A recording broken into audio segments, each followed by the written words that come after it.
한 나라의 경제가 30년 만에 다시 밑바닥부터 흔들리고 있습니다.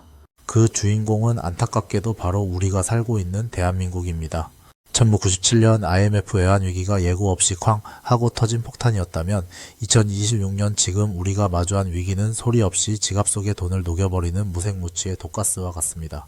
겉으로는 평온해 보이지만 실상은 국가 부채 1,400조 원 돌파라는 거대한 파도가 우리를 덮치기 일보 직전이죠. 분명 어제와 같은 숫자의 월급을 받았는데 마트에서 집어드는 물건은 절반으로 줄어든 이 기괴한 현상. 이건 단순히 물가가 오른 게 아닙니다. 국가가 빚을 갚기 위해 교묘하게 설계한 금융 속임수, 그 잔인한 메커니즘이 작동하고 있다는 증거입니다. 오늘 이 영상을 끝까지 보지 않으신다면 여러분은 평생 일만 하다가 국가의 빚을 대신 갚아주는 소모품으로 전락할지도 모릅니다. 대한민국 중산층이 왜 무너지고 있는지, 그리고 이 지옥 같은 흐름에서 어떻게 내 돈을 지켜내야 하는지, 그 충격적인 실체를 지금 바로 공개합니다. 반갑습니다. 대한민국 경제에 뼈를 때리는 팩트 폭격기, 돈줄 경제입니다. 여러분, 요즘 살림살이 좀 어떠신가요? 아마 10명 중 9명은 죽겠다는 소리가 절로 나오실 겁니다. 분명 예전보다 돈은 더 많이 버는 것 같은데 통장 잔고는 빛의 속도로 사라지죠. 오늘 저희는 2026년 대한민국 경제를 관통하는 핵심 키워드, 국가의 금융 속임수와 무너지는 중산층의 생존 전략을 아주 깊숙이 파헤쳐 보려고 합니다. 이 영상 하나만 제대로 이해하셔도 여러분의 경제지능은 상위 1%로 수직 상승할 겁니다. 복잡한 경제 용어는 빼고 아주 쉽고 명확하게 설명해 드릴 테니 눈을 떼지 마세요. 지금부터 우리가 믿어왔던 경제적 상식이 어떻게 무너지고 있는지 하나씩 짚어보겠습니다. 2026년 1월 대한민국의 평범한 직장인들이 체감하는 공포는 상상을 초월합니다. 마트에 장을 보러 가면 카트가 텅 비어 있는 게 기본이죠. 3년 전만 해도 10만원권 한 장이면 일주일치 식료품을 넉넉히 채웠습니다. 삼겹살도 담고 신선한 과일도 사고 아이들이 좋아하는 간식까지 부족함이 없었죠. 그런데 지금은 어떻습니까? 같은 10만원을 들고 가도 사흘치 식량조차 버겁습니다. 계란 한 판 가격이 어느덧 만원을 훌쩍 넘겼고 배추 한 포기는 8,000원에 육박합니다. 사람들은 말합니다. 물가가 미쳤다고요? 하지만 이건 물가가 오른 게 아니라 돈이라는 것의 본질적인 힘이 약해지고 있다는 신호입니다. 우리가 쥐고 있는 만원짜리 지폐의 근육이 다 빠져버려서 예전처럼 물건을 들어 올리지 못하는 거예요. 경제학에서는 이를 화폐 구매력의 하락이라고 부르지만 우리 서민들에게는 생존권의 박탈이나 다름없습니다. 문제는 이 현상이 어쩌다 발생한 우연이 아니라는 점입니다. 전 세계적으로 코로나19 이후 각국 정부는 경기를 살린다는 명목으로 엄청난 양의 돈을 찍어냈습니다. 기업에 보조금을 주고 국민에게 재난지원금을 뿌렸죠. 금리는 바닥까지 내려서서 누구나 쉽게 빚을 낼 수 있게 만들었습니다. 당장은 효과가 있는 것처럼 보였습니다. 경제가 멈추지 않았고 사람들은 다시 소비를 시작했으니까요. 하지만 그 화려한 파티의 대가는 고스란히 화폐 가치 하락으로 돌아왔습니다. 대한민국 정부 역시 수백조 원의 추가 예산을 편성했고 한국은행은 기준금리를 0.5%라는 전무후무한 수준까지 낮췄습니다. 기준금리라는 건 쉽게 말해 한국은행이 시중은행에 돈을 빌려줄 때 적용하는 이자율입니다. 이 금리가 낮아지면 시장에는 그야말로 돈의 홍수가 터집니다. 갈 곳 잃은 돈들은 부동산과 주식시장으로 미친 듯이 몰려갔고 그 결과 자산 가격은 폭등했습니다. 이때 탄생한 단어가 바로 영혼까지 끌어모아 투자한다는 영끌입니다. 하지만 파티는 오래가지 않았습니다. 미국 연방준비제도가 인플레이션을 잡겠다며 급격하게 금리를 올리기 시작했기 때문입니다. 미국의 중앙은행인 연준이 기침을 하면 한국 경제는 독감에 걸립니다. 우리 한국은행도 따라갈 수밖에 없었죠.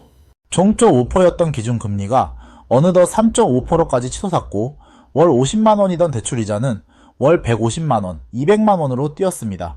2026년 현재 가난해지는 것은 여러분의 잘못이 아닙니다. 게으름이나 무능함의 결과도 아닙니다.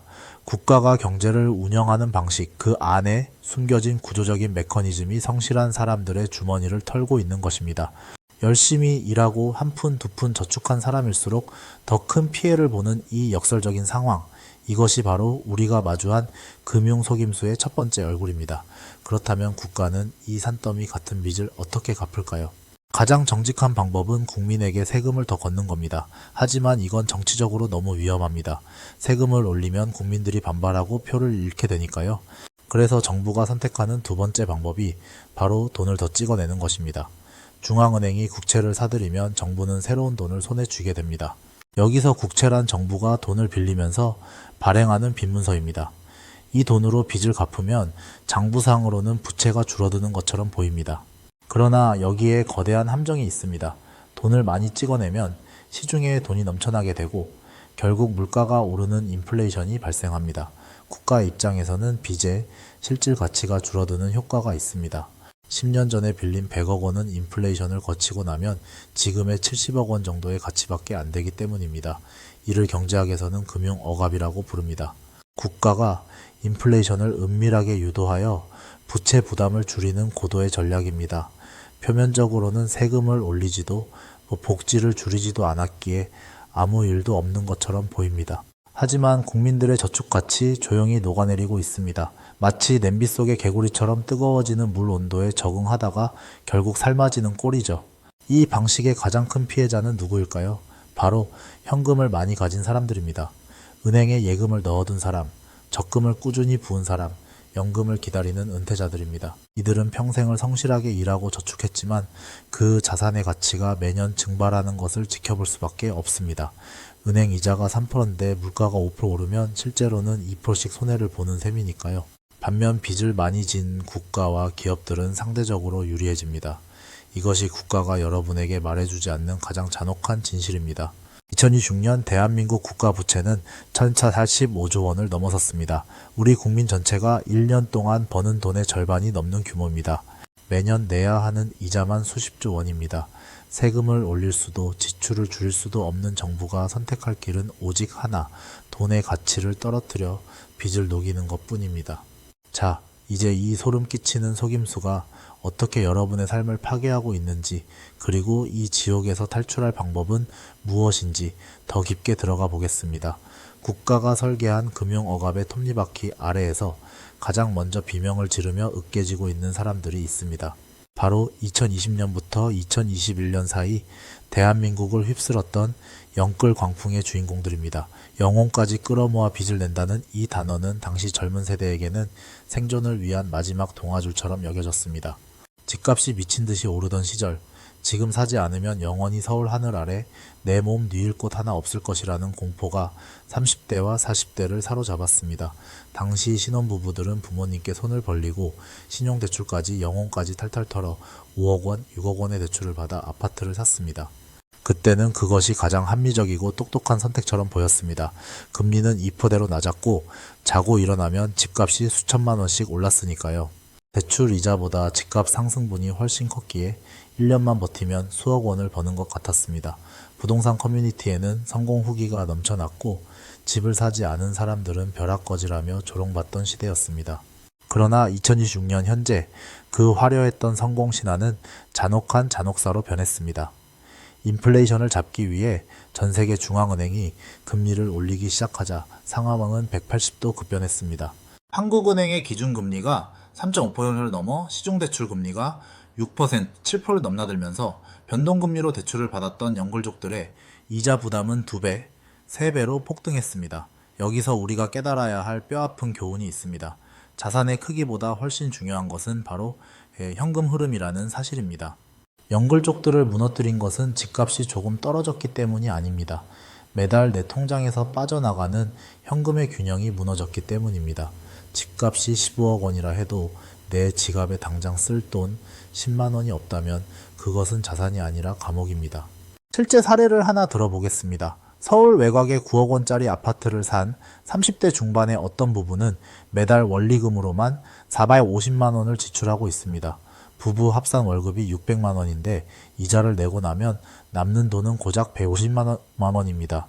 이 돈으로 관리비 내고 보험료 내고 아이 기저귀 값을 대고 나면 통장은 늘 마이너스입니다. 외식은 꿈도 못 꾸고 주말 여행은 사치가 되었습니다.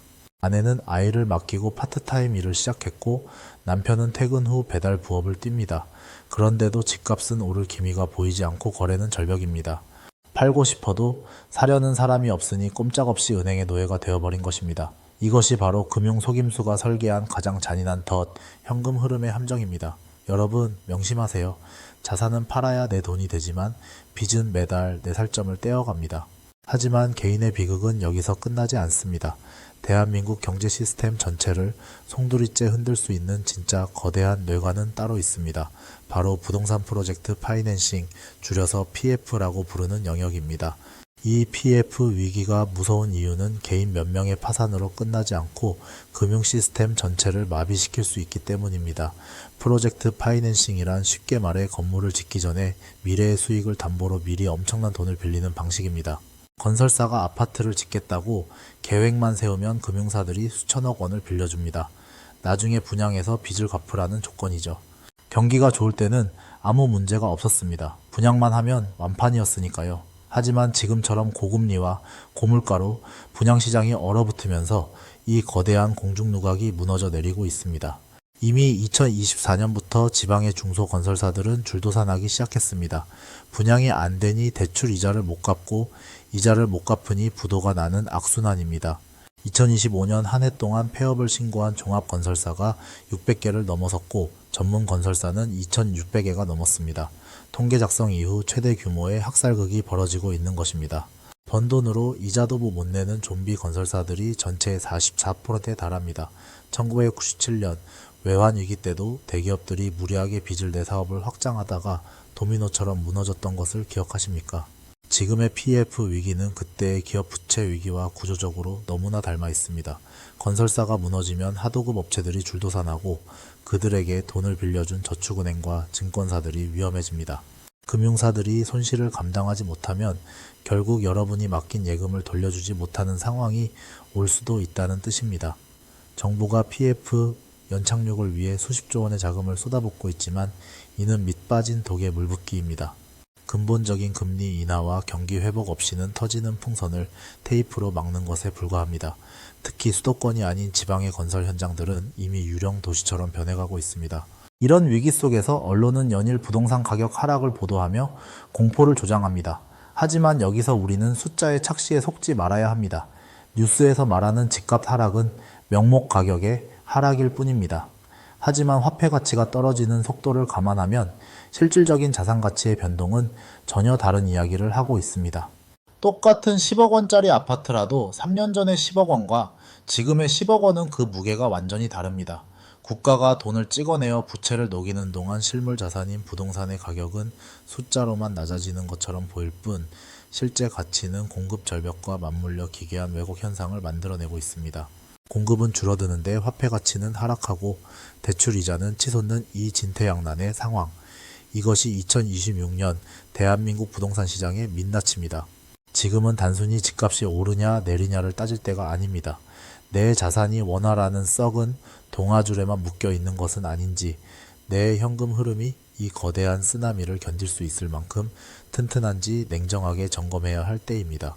남들이 공포에 질려 투매할 때 누군가는 그 이면의 기회를 봅니다. 하지만 준비되지 않은 자에게 위기는 그저 재앙일 뿐입니다. 이제 우리는 더 깊은 곳으로 들어가 봐야 합니다. 왜 중앙은행은 금리를 마음대로 내리지 못하는지, 그리고 환율 1,400원 시대가 우리 지갑에 어떤 치명적인 영향을 미치고 있는지 그 숨겨진 진실을 계속해서 파헤쳐 보겠습니다. 이제 우리는 조금 더 본질적이고 소름 돋는 숫자의 마법에 대해 이야기해 보려 합니다. 많은 분이 부동산 뉴스를 보며 혼란에 빠집니다. 어디서는 집값이 폭락했다고 난리고 또 어디서는 신고가가 터졌다고 하죠. 여기서 여러분이 반드시 깨달아야 할 진실은 우리가 보는 숫자는 명목 가격일 뿐이라는 사실입니다. 명목 가격이란 우리가 흔히 말하는 시세입니다. 이 아파트가 10억 원이다. 저 아파트가 15억 원이다 할 때의 그 숫자 말입니다. 하지만 돈의 가치가 빛의 속도로 떨어지는 인플레이션 시대에는 이 숫자가 우리를 속이는 가장 강력한 도구가 됩니다. 2020년에 10억 원이었던 아파트가 2016년 지금도 10억 원이라고 가정해 봅시다. 겉보기엔 본전인 것 같죠? 하지만 이건 엄청난 착각입니다.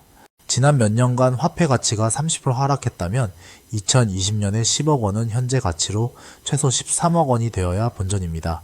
즉, 숫자가 그대로라면 여러분의 자산은 실질적으로 3억 원이나 증발한 셈입니다. 국가는 여러분이 이 착시 현상에 빠져 있기를 간절히 원합니다. 그래야만 여러분이 가난해지고 있다는 사실을 눈치채지 못한 채 국가 부채를 대신 짊어지게 할 수 있기 때문입니다. 이것이 바로 제가 앞서 말씀드린 금융 억압의 교묘한 작동 방식입니다. 그런데 여기서 더 기괴한 일이 벌어집니다. 실질 가치는 떨어지고 있는데 서울 핵심 지역의 명목 가격은 오히려 떨어지지 않고 버티거나 다시 오를 기미를 보입니다. 왜 이런 현상이 발생할까요? 답은 공급 절벽에 있습니다. 2016년 서울 아파트 입주 물량은 역대 최저 수준인 16,000세대에서 24,000세대 사이로 추정됩니다. 서울이라는 거대 도시에서 매년 필요한 주택 수요에 비하면 턱없이 부족한 숫자입니다. 왜 집을 짓지 못하는 걸까요? 앞서 말씀드린 PF 위기 때문입니다. 건설사들이 돈줄이 막히고 원자재 가격이 폭등하니 땅을 파놓고도 건물을 올리지 못합니다. 짓고 싶어도 지을 수 없는 상황이 오면서 시장에는 새 아파트가 씨가 마르기 시작했습니다.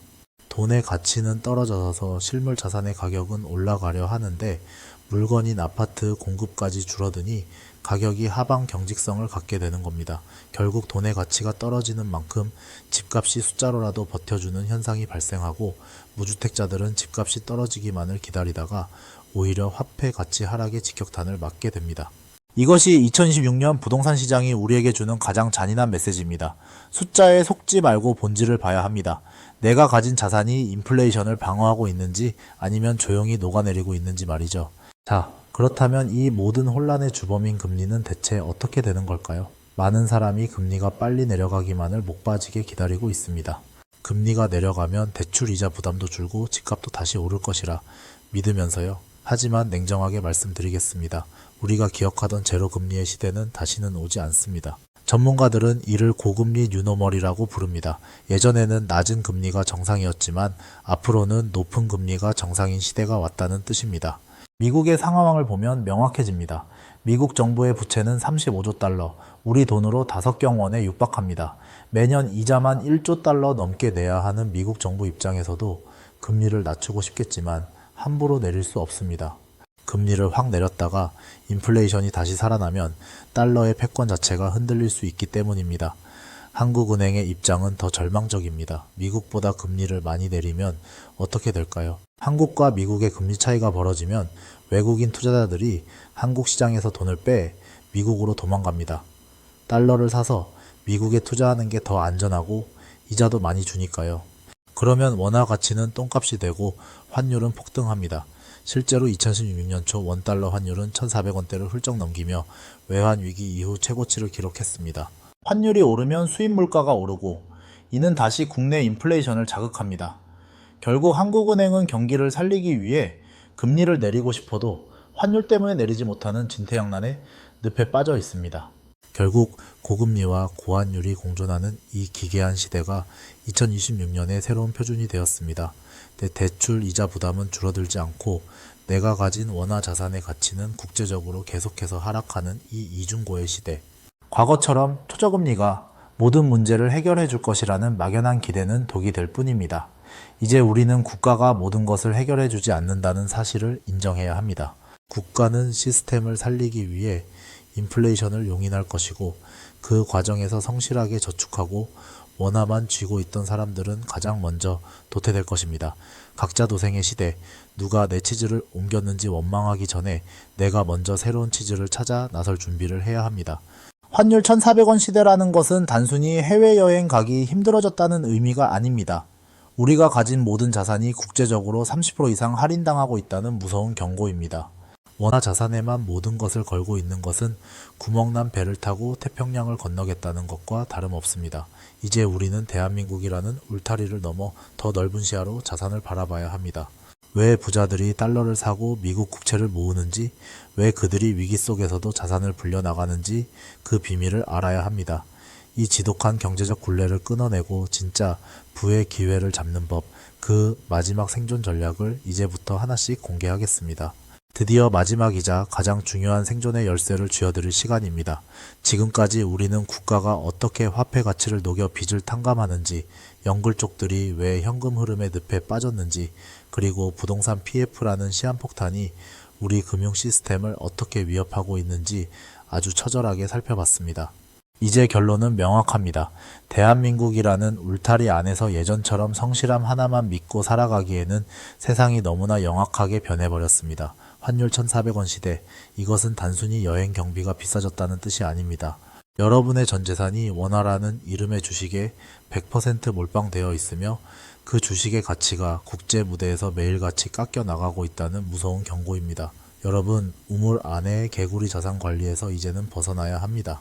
대다수 한국 사람들은 자산의 80% 이상을 부동산에 묶어두고 있고 나머지 예적금조차 모두 원화로 가지고 있습니다.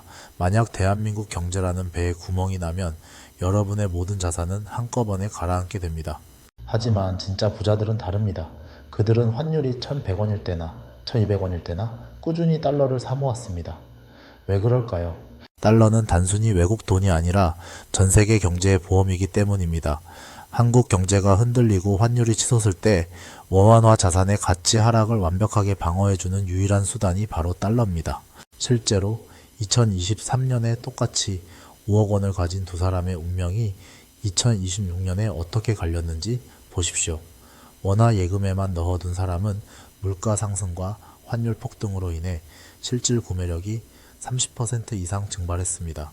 반면 자산의 일부를 미국 국채나 달러 발행어음에 분산했던 사람은 환차익만으로도 앉아서 수천만 원의 수익을 올렸습니다. 국내 물가가 아무리 올랐어도 환율 상승분이 그 손실을 메워준 것이죠. 이것이 바로 자산 배분의 힘입니다. 환율이 이미 1,400원인데 지금 사도 되냐고 묻는 분들이 많습니다. 기억하세요. 환율 투자는 타이밍을 맞추는 도박이 아니라 내 자산의 생명줄을 나누는 보험입니다. 지금 당장 증권 앱을 켜고 미국 주식이나 ETF 계좌를 만드십시오. 전 세계 시가총액의 1%도 안 되는 작은 시장에 여러분의 노후를 모두 거는 도박은 이제 멈춰야 합니다. 이제 마지막으로 2026년 각자 도생의 시대를 살아가는 상위 1%의 실전 전략을 정리해 드립니다. 첫 번째는 방어적 낙관주의를 갖는 것입니다. 모두가 공포에 질려 이제 끝났다고 말할 때 여러분은 차분하게 숫자를 보십시오. 1997년 IMF 때 한강으로 달려갔던 사람들과 강남 아파트를 샀던 사람들의 차이는 단 하나의 현실을 직시했느냐 아니냐였습니다. 위기는 부의 재편이 일어나는 유일한 기회입니다. 지금부터 여러분만의 역발상 리스트를 작성하십시오. 사람들이 쳐다보지도 않는 저평가된 우량 자산이 어딘지, PF 위기로 인해 헐값에 나오는 급매물이 어딘지 눈을 크게 뜨고 지켜봐야 합니다. 두 번째는 현금 흐름의 요새화입니다. 자산이 아무리 많아도 내 몸속에 피가 돌지 않으면 죽습니다. 매달 들어오는 수입보다 나가는 원리금이 많다면 그것은 이미 망한 투자입니다. DSR, 즉 소득 대비 부채 상환 비율을 냉정하게 따져보십시오. 내 소득의 40% 이상이 빚 갚는 데 쓰이고 있다면 당장 자산을 일부 처분해서라도 현금 흐름을 확보해야 합니다. 그래야만 위기가 기회로 변하는 순간에 방가쇠를 당길 수 있는 총알을 쥐게 됩니다. 부업이든 추가 수익원이든 무엇이라도 해서 현금 유입 통로를 다양하게 만드십시오. 이제는 직장 월급 하나만 믿고 살 수 있는 시대가 아닙니다. 세 번째는 정보의 필터링입니다. 공포를 팔아 조회수를 올리는 자극적인 뉴스에 휘둘리지 마십시오. 국가가 발표하는 지표의 이면을 읽고 중앙은행의 통화정책 보고서를 직접 찾아보는 습관을 길러야 합니다. 숫자는 거짓말을 하지 않지만 그 숫자를 설명하는 사람들은 거짓말을 할 수 있습니다. 오늘 제가 설명해드린 금융 억압과 실질 가치의 개념을 뼈에 새기십시오. 돈줄경제 채널이 여러분의 눈과 귀가 되어 숨겨진 경제의 진실을 계속해서 전달해 드릴 것입니다. 영상 초반에 제가 질문드렸던 내용을 기억하시나요? 왜 죽어라 일하는데 우리 지갑은 늘 가벼워지는가? 그건 여러분의 잘못이 아니라 게임의 규칙 자체가 그렇게 설계되었기 때문입니다. 하지만 이제 여러분은 그 규칙의 실체를 알게 되었습니다. 게임의 법칙을 아는 사람과 모르는 사람의 10년 후는 하늘과 땅 차이로 벌어질 것입니다.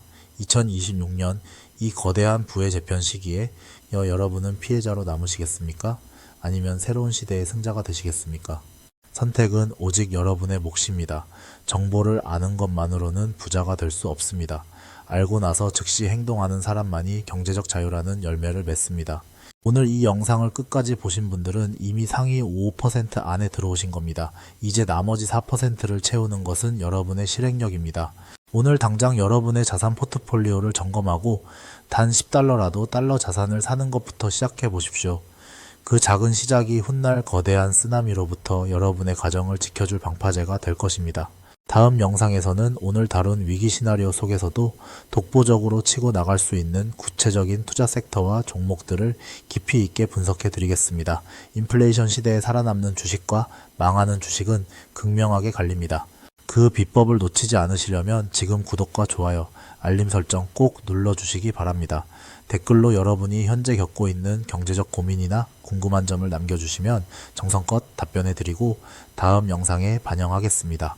대한민국 경제가 다시 일어설 그날까지, 그리고 여러분의 지갑이 돈줄 날 그날까지 저 돈줄 경제는 멈추지 않고 진실을 파야겠습니다. 어려운 시기이지만 정신 바짝 차리면 반드시 길은 있습니다. 공포에 굴복하지 말고 흐름을 읽는 소수가 되십시오.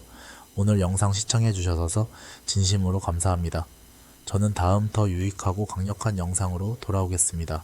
여러분, 오늘도 똑똑하게 살아남으십시오. 감사합니다.